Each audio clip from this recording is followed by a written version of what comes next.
Good morning, and you're watching another episode of Ryan Phelan's epic morning show in the morning. And what do you have for us today, Ryan?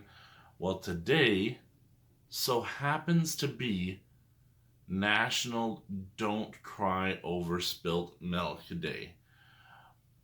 I have a few things, a few thoughts on this, and how does it apply to real estate? Well, if I think about don't cry over spilt milk, it's not so much that the thing that happened isn't a serious thing, but it's already happened and you just have to work with it and move on. But what if you had a time machine and you could have avoided spilling that milk to begin with? So the thoughts that I have are, what are two common mistakes that buyers will make that they will regret when purchasing their home? Well, one of the things I find is that with new builds or with any home that's like really kind of been modernized or done up, they have a lot of wow factor. So you walk in, you're like, this is it, this is the home.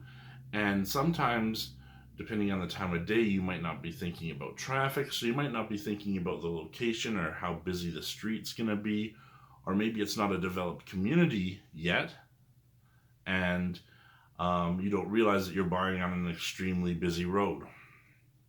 That's number one. The second one I find really interesting is parking.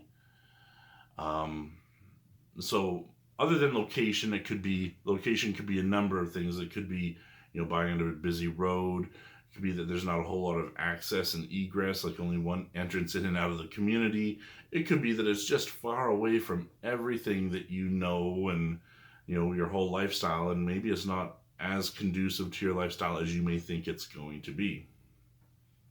So again, okay, now we're at number two.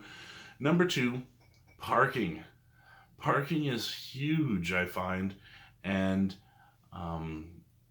I've seen the popularity of like side by side homes, and these are great for first time home buyers. Sometimes you can build a double detached garage on the back. I know my brother has done this. Sometimes you're stuck with a single attached garage. Problem with that is that there's no room to put any more garage on, and often, because one person is parked in the garage, if you do have a pad,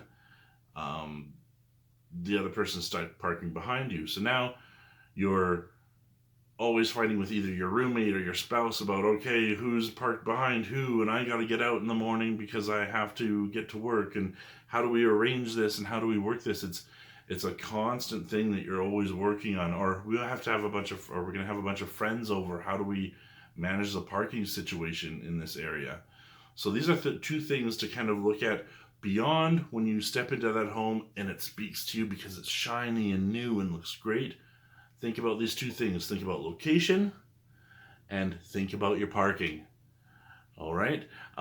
So there we go. And until next time is going to be great. Tomorrow is Chinese New Year, I believe. So we'll talk about that tomorrow. And until next time, stay epic.